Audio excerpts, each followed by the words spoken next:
Gorakhpur express news के सभी दर्शकों को गांव वाले रिपोर्टर विष्णु प्रभाकर का नमस्कार है। उत्तर प्रदेश में चुनावी सरगर्मियां तेज हो गई हैं। सभी नेता अपने अपने तरीके से पब्लिक को बताने की कोशिश कर रहे हैं। इस वक्त मौजूद हैं हम महाराजगंज जिले के सिसवा विधानसभा में और हमारे साथ धीरेन्द्र प्रताप सिंह उर्फ धीरू बाबू हैं। जन आशीर्वाद रैली निकाल रहे हैं और कहीं न कहीं जन आशीर्वाद रैली के बहाने अपना शक्ति प्रदर्शन भी करने की कोशिश हो रही है। इनके कार्यालय का उद्घाटन भी है, तो जान लेते हैं क्या विजन है। बीजेपी के भावी उम्मीदवार लिखते हैं, बीजेपी से टिकट मांग रहे हैं। चलिए बात कर लेते हैं 2022 मिशन को लेकर क्या कुछ तैयारियां हैं। बहुत बहुत स्वागत है। धन्यवाद। जन आशीर्वाद रैली निकाल रहे हैं और कहीं न कहीं शक्ति प्रदर्शन किया जा रहा है सिसवा विधानसभा में। जी। कितना कामयाब होगा? कामयाब कितना होगा ये तो जनता बताएगी। बाकी शक्ति प्रदर्शन की कोई बात नहीं है। समर्थक हैं अपने साथ ही, जो अपने आप ही साथ में लग गए हैं जी। और बाकी मोदी जी और योगी जी की नीतियों को इस रैली के माध्यम से हम लोगों तक जन जन तक पहुंचाना चाहते हैं। यही हमारा उद्देश्य है। 2022 मिशन सभी पार्टियां लग गई हैं, आप भी लगे हुए हैं, बीजेपी से टिकट मांग रहे हैं।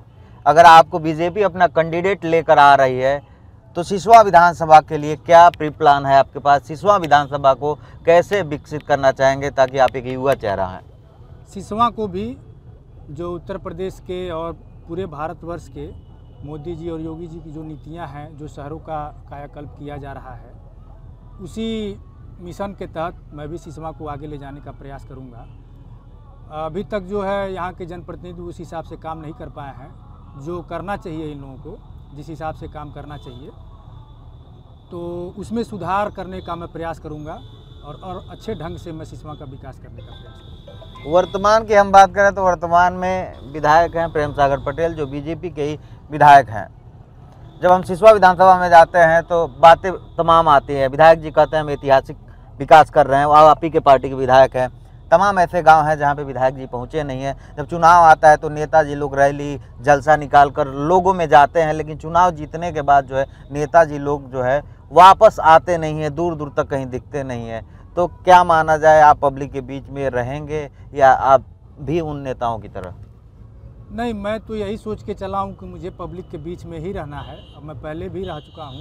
मैं पहले जो ब्लॉक हमारा है सिसवा ब्लॉक जी, उसमें मैं प्रतिनिधि के रूप में काम किया हूँ। हमारे पिताजी 10 साल तक काम किए हैं, तो मैं लोगों के बीच काम किया हूँ। लोगों की भी ये इच्छा है कि मैं आऊँ और यहाँ के जो बड़े बड़े मामले हैं जो यहाँ से नहीं, सदन के माध्यम से ही उसकी पूर्ति की जा सकती है, तो उसका प्रयास मैं करूंगा। अगर मुझे पद मिलता है तो मैं अच्छे ढंग से, नए ढंग से काम करूंगा। यूपी के मुखिया हैं मुख्यमंत्री योगी आदित्यनाथ, और हर बार मंच से कहते हैं कि यूपी को भ्रष्टाचार मुक्त उत्तर प्रदेश बनाएंगे, गड्ढा मुक्त करेंगे। लेकिन आपके विधानसभा की हम बात करें तो खड्डा से सिसवा जो रोड है, सिसवा से सिंदुरिया जो रोड है, बीजेपी के बड़े नेता तो कहते हैं गड्ढा मुक्त उत्तर प्रदेश होगा, लेकिन आपके विधानसभा में ये रोड बहुत खस्ता हाल है। प्रदेश सरकार और भारत सरकार इस दिशा में बहुत ज़्यादा काम किया। आपको पता होगा कि इसके पहले सिसवा विधानसभा की जितनी सड़कें थीं उसमें लगभग 70-80% प्रदेश सरकार के ही माध्यम से हो चुका है। बाकी विधायक जी हो सकता है न ध्यान दे पाए हों। उसमें आगे जो भी बची हुई सड़कें हैं, अगर मुझे मौका मिलता है तो एक एक सड़क का मैं पूर्ण रूप से जो है उनका जीर्णोद्धार कराऊंगा, नए ढंग से बनाऊंगा, ताकि हमारे विधानसभा की जनता को कोई दिक्कत न हो। सिसवा को विकसित करने के लिए क्या प्लान है? कि सिसवा पहले नगर पंचायत था, अब नगर पालिका हो गया, लेकिन सिसवा में एक दो बड़ी समस्या है। स्वास्थ्य की बड़ी समस्या है, हॉस्पिटल है लेकिन डॉक्टर नहीं बैठते हैं, और वर्तमान में आप प्रतिनिधि के तौर पे काम भी कर चुके हैं। कई बार हम लोगों ने इसके लिए, हमारे MLC साहब हैं श्री देवेंद्र प्रताप सिंह जी, उनके माध्यम से हम लोगों ने सदन में भी इस मामले को उठवाया था और नियुक्ति भी हुई थी, लेकिन किन्हीं कारणों से अभी तक सुचारू ढंग से शुरू नहीं हो पाया है। आगे मुझे मौका मिलेगा तो इसका शिकायत आपको नहीं मिलेगा। तो कब से आप लोगों के बीच में एक्टिव हैं? ताकि आज तो जन आशीर्वाद रैली है आपका और आप पूरा विधानसभा घूमने वाले हैं, लोगों से मिल रहे हैं, लेकिन हम ये जान लेते हैं क्या इसके पूर्व में भी आप अपने विधानसभा में जाते रहे हैं या सिर्फ जो है अब चुनाव करीब आ रहा है तब जा रहे हैं? चूँकि मेरा कार्यक्षेत्र सिसवा ब्लॉक का रहा है तो मैं पूर्ण रूप से 100% मैं जाता रहा हूँ। बाकी मैं अभी भूमि विकास बैंक का अध्यक्ष हूँ, तो उस मामले से भी मेरे पास समस्याएं आती रही हैं, मैं उनका निराकरण करता रहा हूँ और जाता भी रहा हूँ। मैं अभी ठूठीबारी में भी मैं कई बार जा चुका हूँ, निचलौल में, बैठवलिया में, इस तरह से जहाँ जहाँ लोगों की आवश्यकताएं रहती हैं, अगर मुझे बुलाते हैं तो मैं जाता हूँ। आगे मैं जनप्रतिनिधि के रूप में अगर आऊँगा तो मैं लगातार इस मामले में आपको शिकायत नहीं मिलेगा। जो पूर्ववर्ती के जनप्रतिनिधियों ने किया है, मैं लोगों के बीच में रहूँगा और उनके माध्यम से उनसे पूछ के क्या किस क्षेत्र की समस्याएं हैं उसको मैं पूरा करने का प्रयास करूँगा। सिसवा में अभी तक जो भी विधायक रहे वो सीनियर एज के रहे, आप एक युवा हैं और युवाओं के लिए क्या सोचते हैं, ताकि अब की हम बात करें, इस समय वर्तमान की बात करें तो हर जगह पे सबसे ज़्यादा अगर बेरोज़गारी है तो युवाओं में है और बहुत सारी योजनाएं सरकार की आती हैं, आके वापस चली जाती हैं और धरातल पे लोगों को पता भी नहीं चलता है। युवाओं के लिए हमारी सरकार ने बहुत काम किया है। आप देख रहे होंगे बेरोज़गारी काफ़ी हद तक कम हुई है और डिजिटल इंडिया के माध्यम से और तमाम चीज़ें हैं, सरकार इस पे काम कर रही है। अगर मैं विधायक बनूंगा तो इसके विषय में मैं काम करूंगा ताकि जो हमारे वहाँ के पिछड़े क्षेत्र हैं, पिछड़े गांव में जो हमारे युवा हैं, उन तक ये बात पहुँचे कि सरकार कौन कौन से पद ला रही है, कौन कौन सी भर्तियाँ ला रही हैं। सरकार आर्मी और यूपीपी और अभ्युदय योजना चला रही है सरकार इस समय, उसके विषय में युवाओं को जागरूक करना, प्रचार प्रसार के माध्यम से उन तक बात पहुंचाना, इस पे मेरा फोकस रहेगा। इंडस्ट्रियल एरिया के लिए क्या प्लान रहेगा, ताकि आपका जो क्षेत्र है काफ़ी बड़ा क्षेत्र है और ये माना जाता है सिसवा विधानसभा महाराजगंज में सबसे ज़्यादा जो बिजनेस लोग हैं, होलसेल का काम है वो सिसवा में है, तो मुझे लगता है इंडस्ट्री को अगर स्थापित किया जाए तो यहाँ के युवाओं को जो दिल्ली पंजाब जाते हैं कमाने बेरोजगारी के कारण, तो उनके लिए बेहतर होगा। जी जी बिल्कुल, आपने बहुत अच्छा कहा है। इंडस्ट्रियल एरिया का अगर विकसित किया जाएगा, यहाँ पे इंडस्ट्रियों, बड़ी बड़ी कंपनियों को अगर आमंत्रित किया जाए हमारे वहाँ आवे और इंडस्ट्री लगावे, जिससे युवाओं को रोज़गार भी मिलेगा और व्यापारियों को इसका लाभ मिलेगा, उस दिशा में भी मैं बहुत प्रयास करूँगा, कार्य करूँगा। अब समाजवादी पार्टी की हम लोग बात करते हैं, भाजपा के आप भावी प्रत्याशी हैं, टिकट मार रहे हैं, बताइए समाजवादी के जो नेता कर रहे हैं इस बार जो है बीजेपी का जो है धुआं धुआं उड़ा देंगे, तो जन आशीर्वाद रैली तो आप कर रहे हैं, तो सपा को कैसे टक्कर देंगे? मुझे तो नहीं लगता है कि सपा टक्कर दे रही है कहीं से भी, और बाकी पिछली बार 300 के ज़्यादा सीटें थी बीजेपी की। हाँ। और इस बार भी ये 300 का जो लैंडमार्क है उससे आगे ही रहेगी, ये 100% तय है। अच्छा। और सपा की सरकार अभी कहीं से भी बनती हुई मुझे तो नहीं दिखाई दे रही है।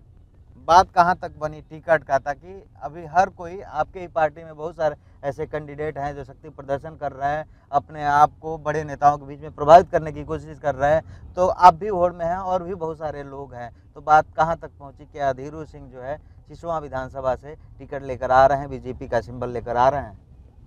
मुझे तो विश्वास है कि मुझे टिकट मिलेगा, मुझे अवसर मिलेगा, मैं जनता का सेवा करूं, क्योंकि जितने भी लोग टिकट मांगने वाले, अब कौन है, हो सकता है आप कह रहे हैं होंगे लोग, लेकिन वो हमारे क्षेत्र के तो नहीं मुझे दिखाई दे रहे हैं जो लोग टिकट मांग रहे हैं। जो हमारे क्षेत्र का ही नहीं है उसको टिकट देने से क्या फ़ायदा है?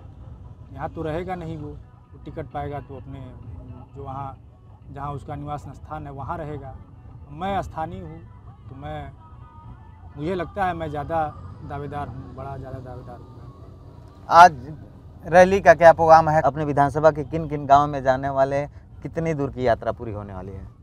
लगभग पूरे विधानसभा को हम लोग इस समय कवर कर रहे हैं। अभी हमारा सिसवा से बौरोहा बाबा स्थान से रैली शुरू हुआ है और ये हमारे कार्यालय का एक छोटा सा उद्घाटन है। अच्छा, आज कार्यालय का उद्घाटन? जी जी जी। उसके बाद निचलौल पूरा मार्केट होते हुए ठूठीबारी हम लोग जाएंगे, फिर वहाँ से लौट के गड़ौरा होते हुए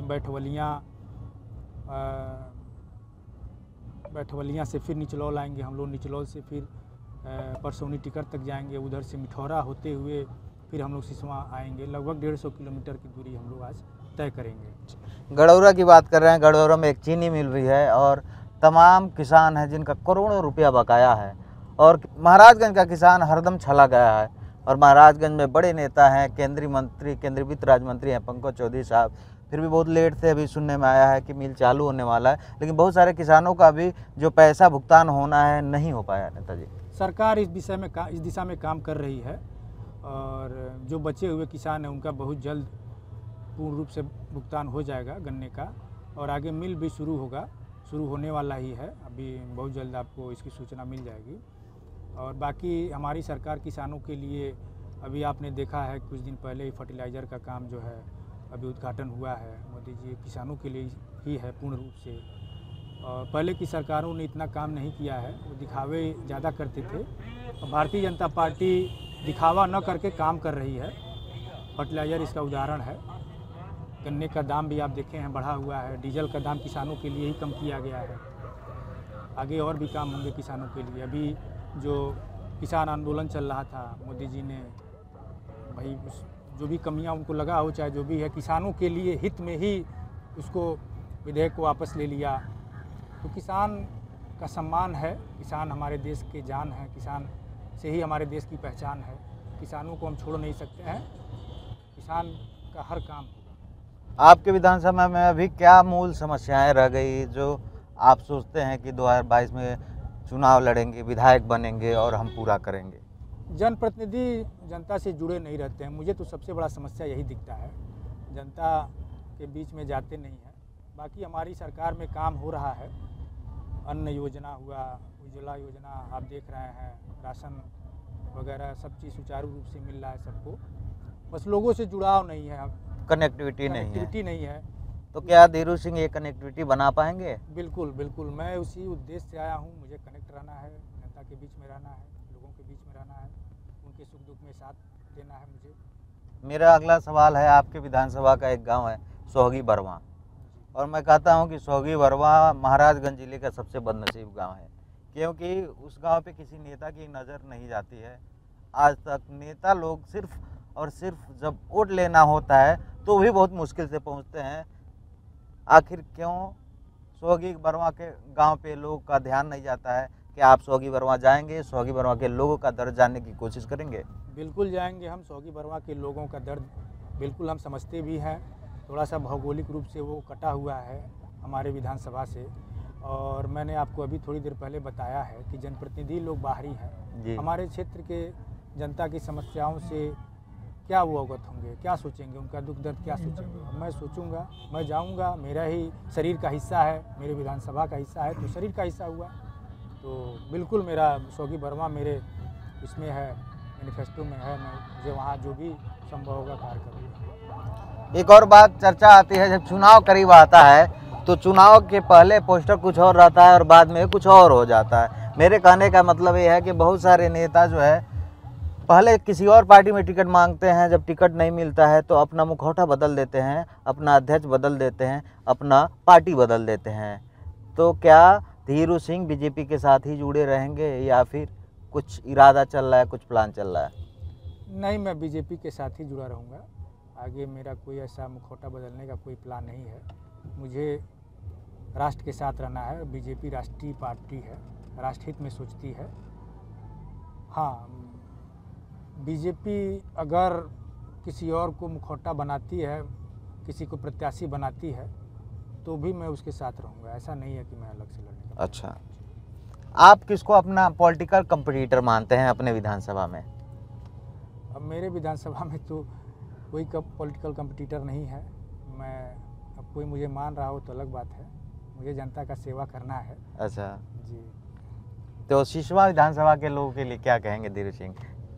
सिसवा विधानसभा के लोगों के लिए मैं यही कहूँगा, उनका बेटा आ रहा है, अपने बेटे को आशीर्वाद दें ताकि उनका सेवा कर सके। तो बहुत बहुत धन्यवाद, आपने हमें समय दिया। और कहीं ना कहीं पूर्वांचल की राजनीति में शंखनाद हो गया है, सभी नेता अपनी तैयारी कर रहे हैं। जैसे हमने धीरू सिंह जी से बात किया तो इन्होंने कहा कि जो पॉलिटिकल कनेक्टिविटी है, जो नेता के प्रति जनता का कनेक्टिविटी है, वो यहाँ के नेता नहीं कर पा रहे हैं। अपने जनता से, अपने लोगों से दूर रह रहे हैं, सिर्फ चुनाव के वक्त आते हैं और बाद में जो है भूल जाते हैं। तो इनका कहना है उस कनेक्टिविटी को हम दूर करेंगे और आम जनमानस में, लोगों में निरंतर मिलते रहेंगे और लोगों के बीच में काम करते रहेंगे। अब ये आने वाला समय बताएगा कि बीजेपी का कैंडिडेट कौन आ रहा है। अगर बीजेपी से धीरू सिंह कैंडिडेट आ रहे हैं तो इनका वादा है कि जो कनेक्टिविटी की जब सबसे बड़ा प्रॉब्लम है जनता के बीच का, उसका दूर करेंगे और आम लोगों के बीच में काम करेंगे, ये देखने वाली बात होगी। देश दुनिया पूर्वांचल की खबरों के लिए